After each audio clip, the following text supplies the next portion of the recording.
2023년 작년도죠. 4분기만 띄워놓고 보면 22.1% 급등했습니다. 우리나라보다도 훨씬 더 상승 흐름이 빨리 나타났다라고 볼 수가 있는 거고요. 올해 10월 달에는 플러스 1.6%의 상승 흐름을 보이고 있습니다. 따라서 미국과 우리나라 4분기는 11월과 12월을 긍정적으로 보는 이유는 주요 학회가 열리는 전통적인 강세의 시기이기 때문입니다. 연말 연초 시기에 맞는 바이오 종목을 선별하기 위해서는 중요한 임상 발표가 있는 기업에 제대로 대비하는 것이 중요합니다. 저와 함께하는 바이오 실전 투자 스터디 핵심 포트폴리오 11월반에서 실시간으로 시장과 기업을 따라가 봅시다.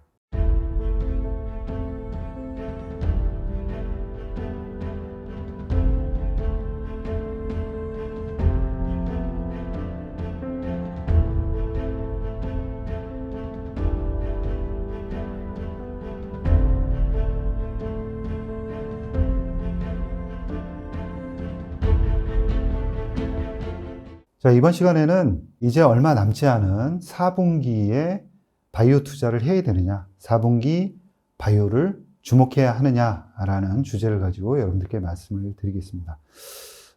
저는 결론부터 말씀드리면 4분기는 강세가 될 것이다 라고 보고 있습니다. 그럼 몇 가지 이유를 말씀을 드릴 텐데요. 첫 번째는 계절성. 계절성은 어떻게 만들어지냐면 학회를 통해서 만들어집니다. 바이오와 학회, 뗄래야 뗄 수가 없는 거죠. 다른 산업에서는 이런 관계를 볼 수가 없습니다.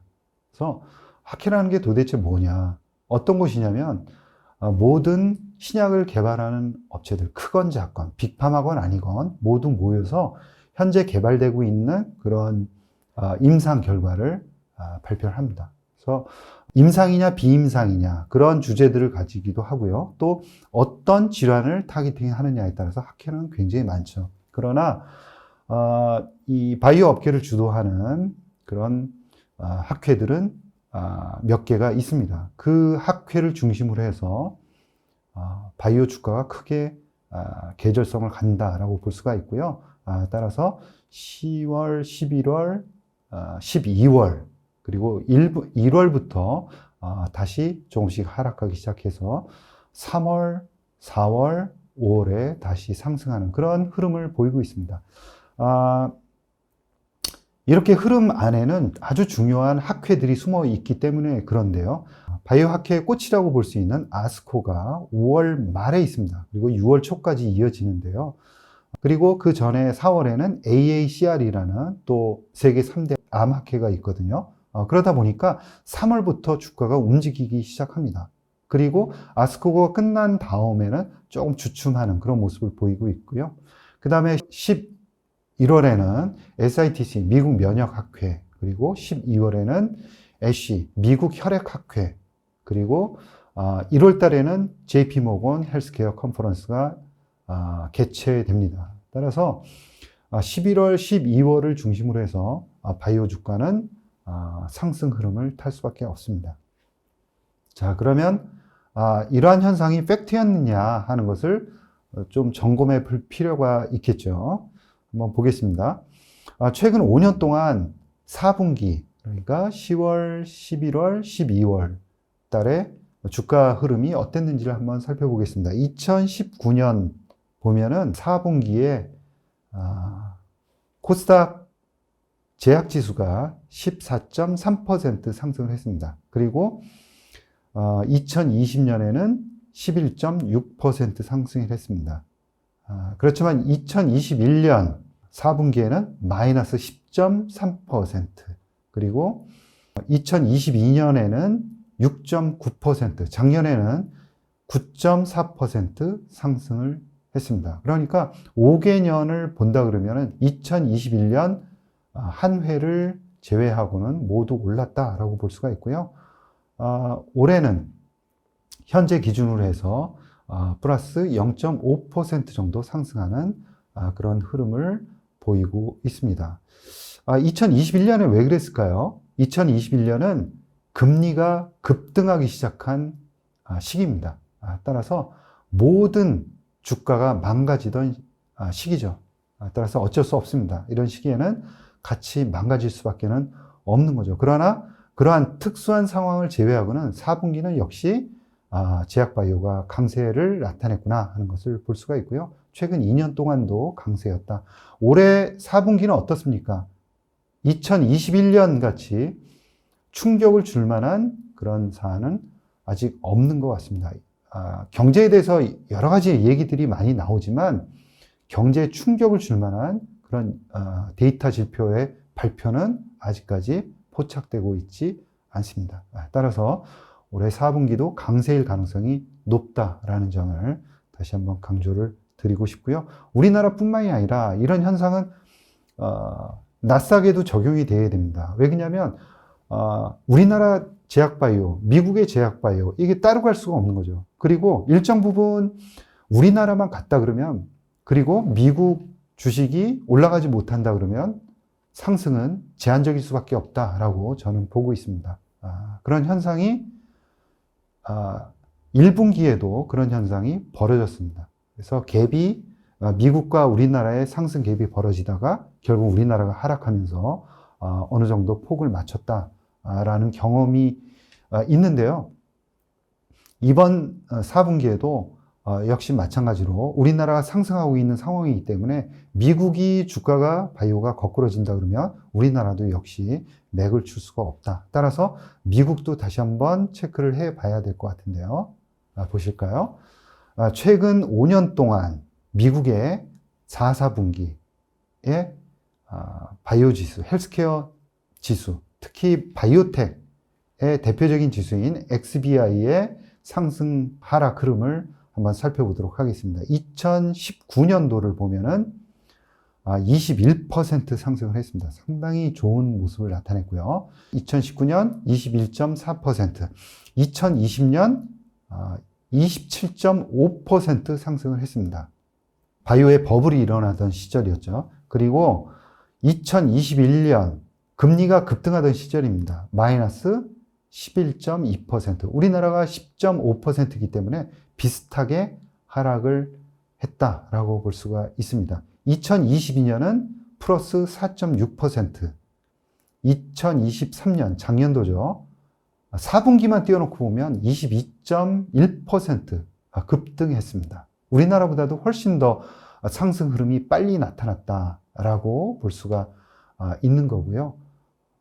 올해 10월 달에는 플러스 1.6%의 상승 흐름을 보이고 있습니다. 따라서 미국과 우리나라 4분기는 전통적으로 아주 강한 상승 흐름이 나타났다라고 정리를 해 볼 수 있을 것 같습니다. 예, 월가 투자은행 파이퍼 샌들러의 분석을 잠시 살펴볼까요?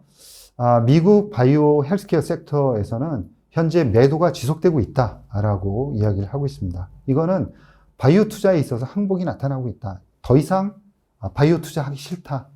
다 싫다라고 해서 집어던지고 있다라는 거죠. 그리고 이렇게 모두 바이오 주식을 집어던지는 항복이 나타난 후에는 반드시 상승이 나타난다. 이제 상승이 나타날 시기가 되었다라고 평가를 하고 있습니다. 저도 마찬가지 시각을 가지고 있고요. 최근에 유전자 세포 치료제, 그동안 주가가 상당폭 빠지면서도 오르지 못했던 그런 기업들 중심으로 해서 조금씩 주가 반등이 일어나고 있는 모습이 포착되고 있다. 그것도 하나의 증거가 될 수 있다라고 볼 수 있을 것 같습니다. 올해 41주가 지났는데요. 32주간 계속해서 바이오 ETF에서 자금이 빠져나갔습니다. 최근 1년간 상황을 좀 살펴볼까요? 2023년에는 1년 동안의 순자금 유출이 160억 달러, XLB와 XBI 이 두 개 ETF에서 160억 달러가 작년에 나갔고 올해 지금까지는 86억 달러가 유출이 되었습니다. 그러니까 계속해서 자금이 빠져나가고 있다라고 확인을 할 수가 있을 것 같습니다. 그래프로 좀 보시면은 XLB 같은 경우에는 최근 1년 동안 28억 달러의 자금이 유출되었고요. 자금이 유출된 주가 훨씬 더 많았다라고 볼 수가 있습니다. XBI도 별반 다르지 않습니다. 최근 1년 동안 2억 4천만 달러의 자금이 빠져나갔고요. 자금이 유출된 주가 유입된 주보다 훨씬 더 많았다라는 것을 시각적으로도 확인할 수가 있습니다. 그리고 이렇게 주식을 던지는 항복 현상이 나타나고 나서는 주가 상승이 나타나는데요. 평균적으로 6개월 동안 16%의 주가 랠리가 나타났다라고 과거 데이터를 가지고 분석을 하고 있습니다. 작년 11월 그리고 12월 달만 본다 그러면 이 미국에서 이 2달 동안 35%의 주가 상승이 나타났습니다. 그런 것만 보더라도 4분기는 전통적으로 강하면서 뿐만이 아니라 최근까지도 계속 주가를 집어던지는 그런 현상들이 나타나고 있기 때문에 향후 랠리가 올 가능성이 상당히 높다라고 이야기를 하고 있습니다. 연초 이후에 코스닥 제약지수를 살펴보면 상승률이 17%를 나타냈습니다. 반면에 미국 XBI 같은 경우에는 10%에 그치고 있습니다. 따라서 미국 주식이 다소 부진한 흐름을 나타내고 있다. 제가 계속해서 말씀을 드려왔듯이 국내에는 국내에 약간 주가가 더 오를 만한 그런 이유가 있다라고 계속 말씀을 드렸죠. 예를 들어서 유한양행이라든가 이런 알테오젠이라든가 빅파마와 거래를 하거나 아니면은 신약을 승인받는 대단히 중요한 이벤트가 국내에 있었기 때문에 국내 주가가 더욱더 강세를 보였다라는 점이죠. 그러나 앞으로는 조금 더 다를 수 있습니다. 금리의 영향을 내년 초 이후부터는 받을 가능성이 있는 거죠.